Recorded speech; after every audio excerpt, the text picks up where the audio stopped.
Welcome to Smart Wealth with Joshua. Your daily stock analysis and catalysts talk. Today we're looking at Micron technology. If you find our talks useful, please consider subscribe, like, and comment underneath. And real quick, before we really get going, be sure to check out the VIP Algos link right down in the description below. It's a pretty amazing tool that we'll touch on a bit later, but you definitely want to have that on your radar. Absolutely. It's a great resource. So getting right into it, usually when we talk about this whole AI revolution, there's this underlying assumption that all the magic is happening in the software. Right. Yeah. Like it's all just code. Exactly. Yeah. You hear artificial intelligence and your mind instantly pictures, like complex algorithms or some ethereal cloud processing data. It feels completely invisible to us. It really does. It's so easy to just conceptualize AI as, pure math floating around in cyberspace, completely detached from the physical world. But then you look at the actual physical reality of how these models are trained. And suddenly, it's not invisible at all. It is incredibly heavy, massively expensive hardware housed in these data centers that are, the size of football stadiums. Oh, yeah, they're massive. And that's our focus for today's wealth building context. We are looking past the general software hype and really examining the actual hardware supply chain powering it.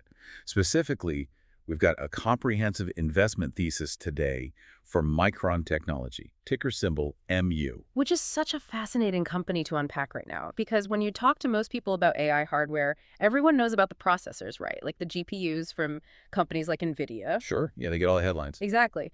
But the hidden bottleneck, the actual physical limitation that is holding the entire system back, is the memory required to feed data into those processors. And looking at the numbers in our research, it's clear this bottleneck is, it's incredibly lucrative.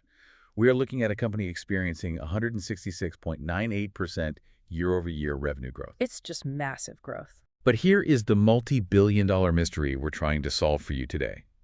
If their revenue is growing by almost 167%, why did their stock just instantly wipe out 25% of its value? Yeah, that's the big question. So today we are going to figure out if this is some sort of structural crack in their foundation or a massive opportunity for you to get in on what might be a true semiconductor supercycle.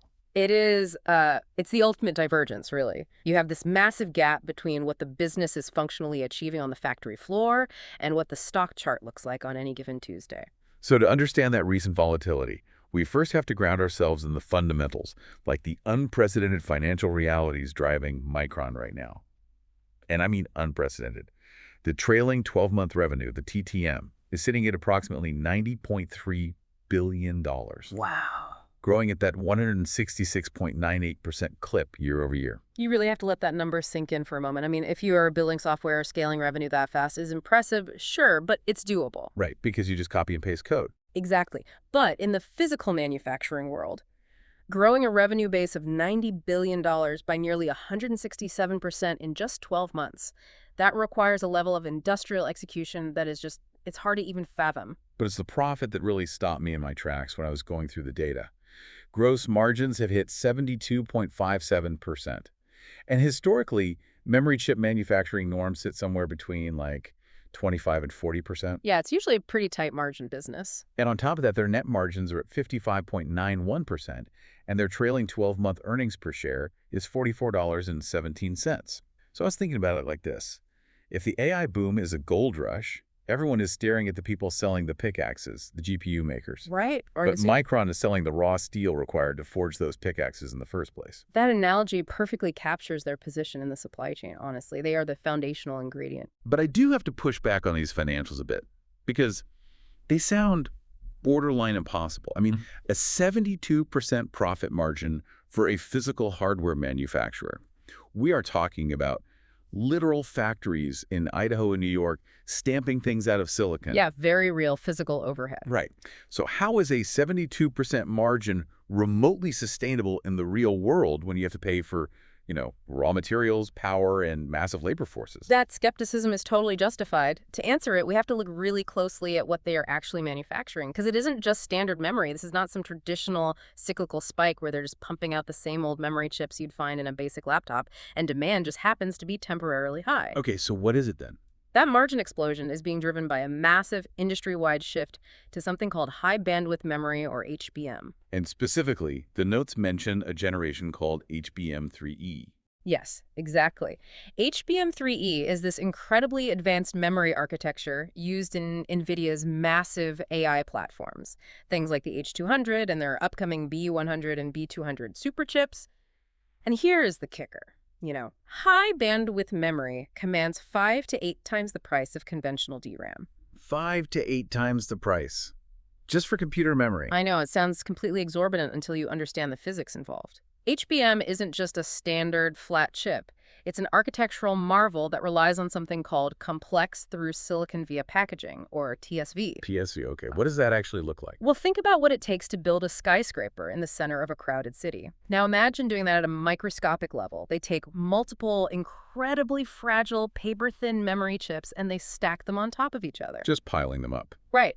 But then they use these microscopic tools to punch thousands of perfectly aligned holes straight down through the entire stack, filling those holes with conductive material to connect them vertically. Wait, they are drilling microscopic holes through stacked silicon.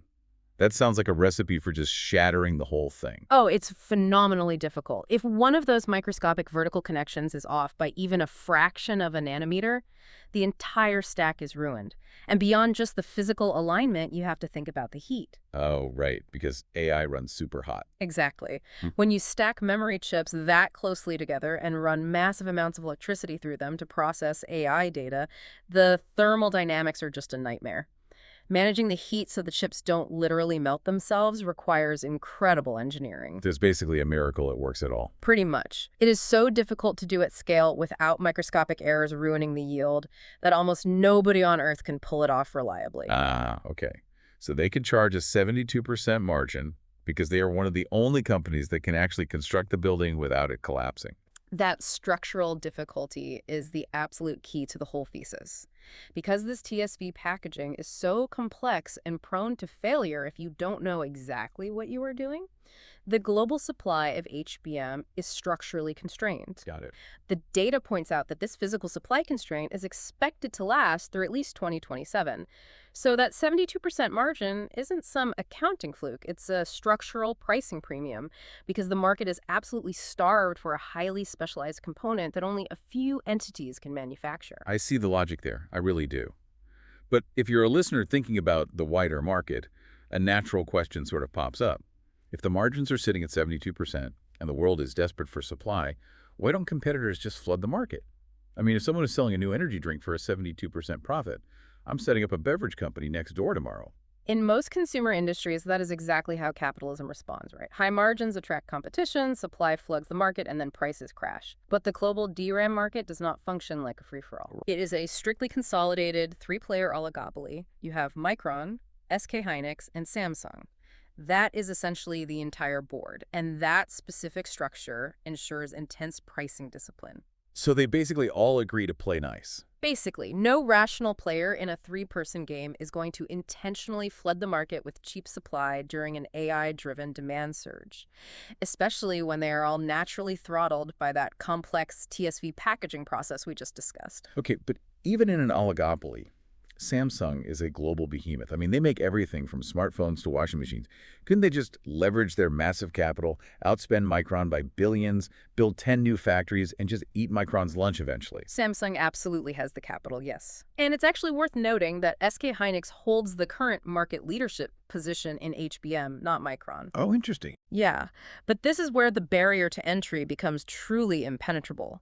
This isn't like finding out SpaceX makes a 72% margin on rocket engines and thinking you can build one in your garage. HBM is not a commodity component. You cannot simply pull a Samsung chip out of an AI server and pop a Micron chip in its place. Why not, though? I mean, from a consumer perspective, memory usually feels like memory. You plug it into the motherboard and it just works. Not at the bleeding edge of AI hardware. Integrating these specific, highly volatile memory stacks requires a grueling 12 to 18-month qualification cycle with the end customers. 12 to 18 months, just to approve the memory. Yes. Customers like NVIDIA, AMD, or Intel, the buyer has to rigorously test the memory inside their specific accelerator platform under extreme conditions. They have to ensure the thermal limits won't be breached and that the data transfer rates are absolutely flawless. Because the stakes are just so high. Right. They are running billion-dollar AI training models that take months to complete. A single memory failure during that run could cost tens of millions of dollars in wasted electricity and compute time. That makes perfect sense. So you can't just switch vendors on a Tuesday to save 5% on your component costs. Exactly. The switching costs are astronomically high. Once a company like Micron survives that 18-month gauntlet and is qualified as a second-source supplier for a major GPU platform, they are locked in. In a time-critical AI race, an NVIDIA or an AMD will not risk delaying a major product launch to requalify a brand-new memory supplier just to shave a few points off their margin. The integration is just way too deep. And our notes highlight a really unique advantage here regarding technicals. Micron is vertically integrated. I was trying to figure out why a new startup couldn't just design a chip and, hire a massive foundry in Taiwan to build it for them. Right, like Apple does. Exactly. But it turns out Micron doesn't just design the blueprints. They physically manufacture the memory die themselves, and they handle that incredibly complex vertical TSV packaging in-house. Unlike pure-play foundries that only do one or the other, they control the entire stack. Which gives them incredible multi-year revenue visibility that external competitors just cannot easily disrupt. They control the raw materials, the assembly, and the final packaging for the most supply-constrained component in the most important technology boom of the decade. So, synthesizing everything we've covered in the fundamental analysis, the business model appears practically flawless. I mean, they have 167% revenue growth, 72% gross margins, a heavily guarded oligopoly moat, and customers who literally cannot afford to stop buying from them. Yeah, the fundamental story is incredibly strong. Which brings me back to the really puzzling reality of the stock chart. If the business is operating with that level of perfection, why did the stock recently drop from a high of $1,255 all the way down to $937 business? Right. It forces us to look at the mechanics of the stock market as completely separate from the mechanics of the underlying business. Because at the time we're recording this, the stock is down 25.3% from its 52-week high, closing at $937. Now, granted, the 52-week return is still an incredible 652.43%. That's phenomenal. Yeah, if you bought it a year ago, you were planning your retirement. But if you bought it last month, you were probably sweating. A 25% drop wipes out a lot of perceived value very fast. The research attributes this specific drop to market-wide sector rotation. Right, sector rotation. Essentially, investors taking profits in semiconductor stocks and moving that money into oversold enterprise software names, like Asana and Monday.com. Sector rotation is a classic market mechanic. Money rarely leaves the market entirely. It just sloshes from one bucket to another based on perceived short-term value. But let me ask you what our listeners are probably thinking right now. When I hear the phrase sector rotation, it sounds an awful lot like Wall Street jargon for, well, everyone realized this was overvalued, got bored, and left. Yeah. If you were looking at your portfolio right now, how do you know this isn't the AI bubble finally bursting? To answer that, we have to look at the technicals and the underlying mechanics of the drop, not just the final price tag. The data notes a crucial metric here. This pullback is occurring on below-average trading volume. Specifically, it's trading at 0.91 times the 10-day and 3-month average volume. Okay, what does that volume metric actually tell us about investor psychology? It tells us everything we need to know about the lack of panic. When a bubble truly bursts, or when the fundamental story of a company is broken, say, a massive accounting scandal or a technological failure, you see massive panicked institutional selling. Everyone rushing for the door. Yes. Everyone rushes for the exits at the exact same time, and the trading volume absolutely skyrockets. A 25% retracement on the low average volume for a stock that just ran up over 650% is textbook healthy consolidation. Healthy consolidation. I really like that phrase. It means the price is dropping not because millions of people are desperately dumping their shares, but simply because the aggressive buyers temporarily stepped back. They're rotating their new capital into other software stocks for a moment, waiting to see what happens next. Just catching their breath. Exactly. It is an absence of immediate buyers rather than a frantic flood of sellers. The stock is essentially taking a breather after sprinting a marathon. So if this healthy consolidation theory is accurate, you'd expect the people running the company to remain highly confident, right? We need to look at what Micron's own executives are doing with their money and what catalysts are on the horizon. Our research digs deep into the sentiment here, specifically insider moves. Following the money of the people inside the building is always a revealing exercise. And this data initially looks like a mass panic, to be honest. The trading logs show 112 sell transactions from insiders versus only 3 buy transactions. That is a net negative of over 132,000 shares being sold off by the people who know the company best. It sounds bad, I know. Right. And here is where I really need you to explain the math to me. Despite all that aggressive selling, the insider MSPR, which is a management sentiment indicator, is sitting at 100, the absolute maximum positive score. I know. Looking at 112 sells versus 3 buys and arriving at a perfect 100 for optimism sounds completely backwards. It sounds mathematically impossible. How does a sentiment indicator see a massive wave of selling and determine that the insiders are overwhelmingly bullish? The key is understanding how the MSPR algorithm actually weighs the different types of transactions. It doesn't just count the raw number of trades. You have to view those 112 sells through the lens of that 652% stock run-up. Okay, sure.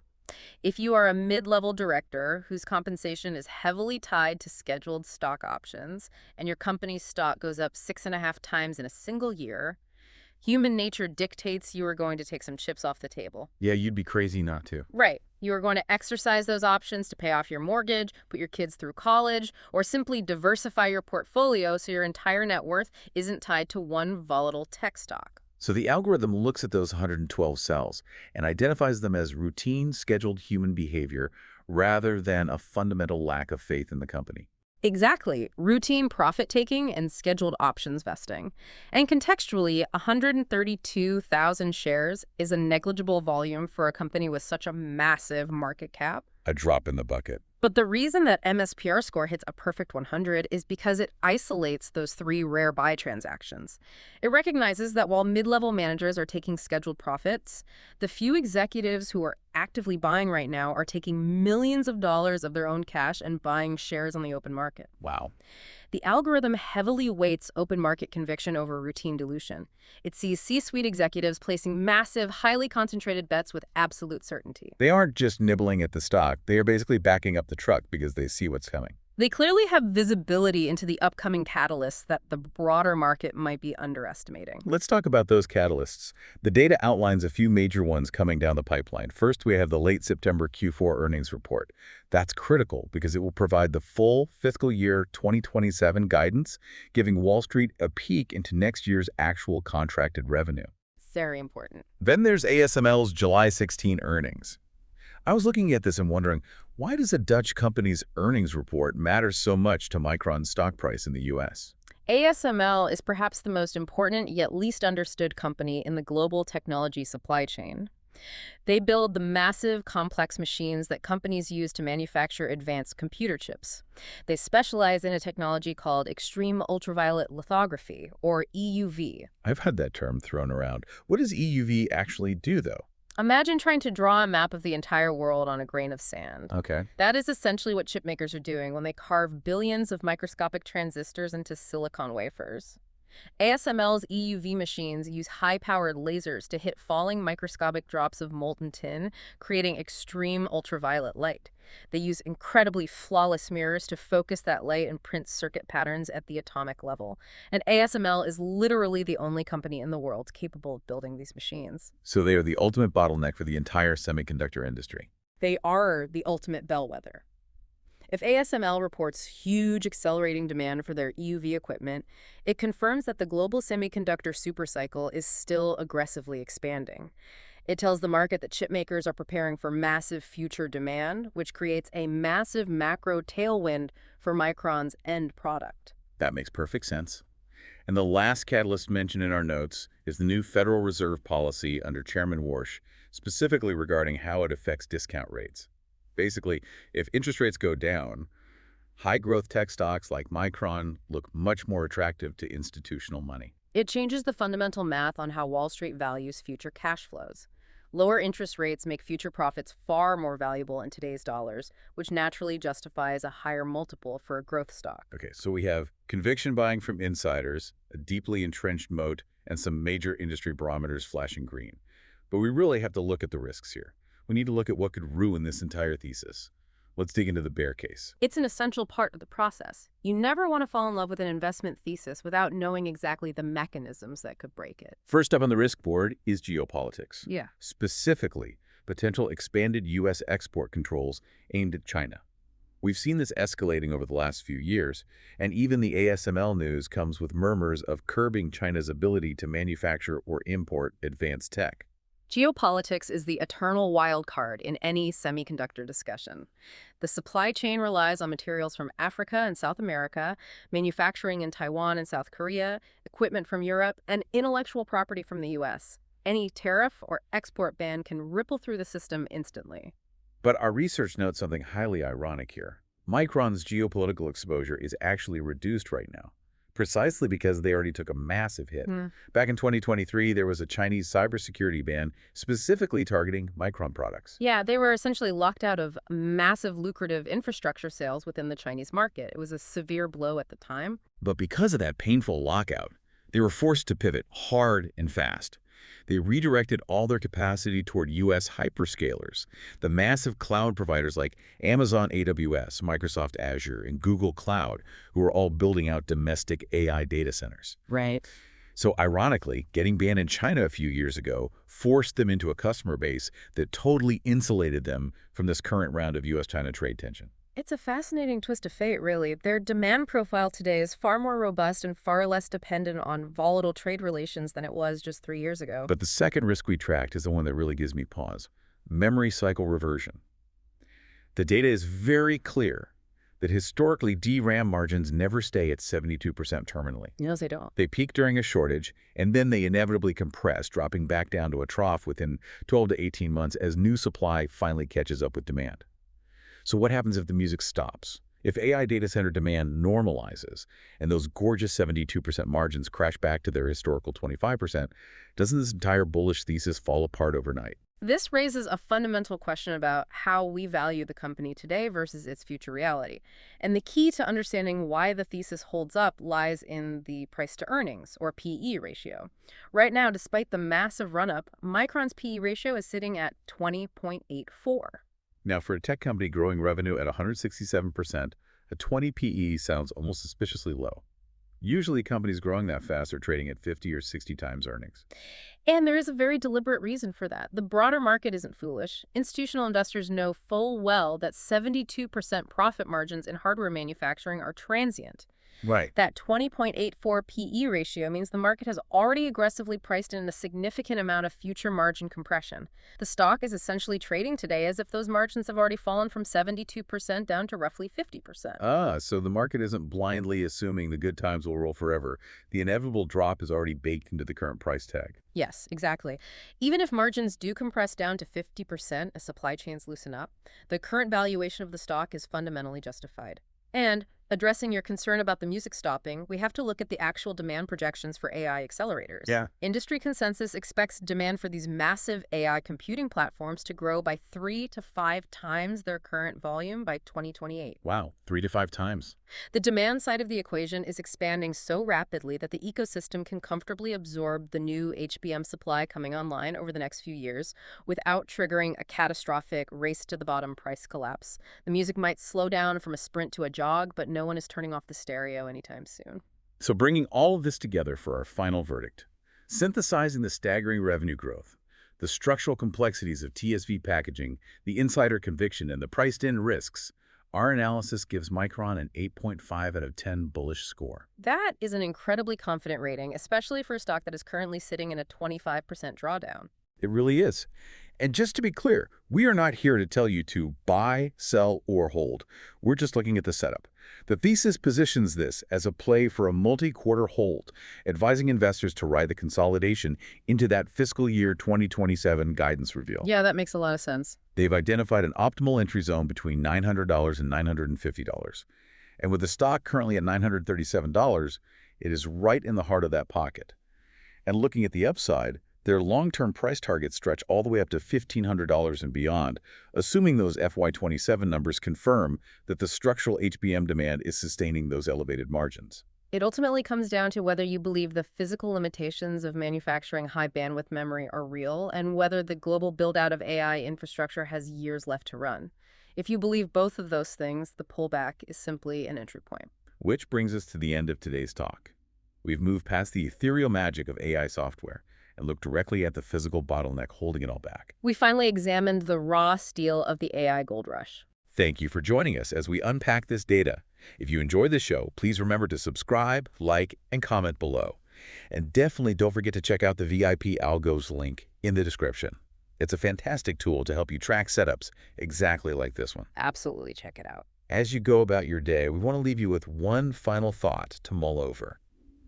For decades, the actual processor, the central brain of the computer, was the undisputed king of tech valuation. If your company made the fastest brain, you captured all the value. But as artificial intelligence models grow exponentially larger, requiring trillions of parameters to function, we might be entering a completely new technological era. A huge shift. Exactly. An era where the memory, the physical space required to hold those massive complex thoughts actually becomes more valuable and harder to build than the brain itself. Think about what that paradigm shift means for the future of hardware. We'll see you next time.